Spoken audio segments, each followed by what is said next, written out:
শুভ, মায়ের সাথে এভাবে কথা বলিস না।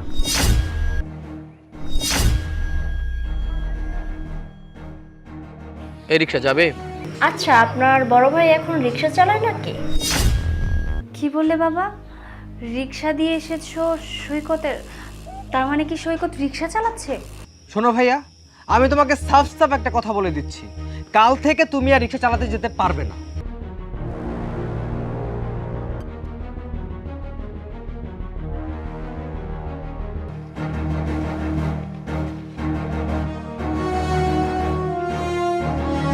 আমার না অনেক খিদা লাগছে। শুভ, তুই? শুভ তুই? ভাইজান, ভাইজান।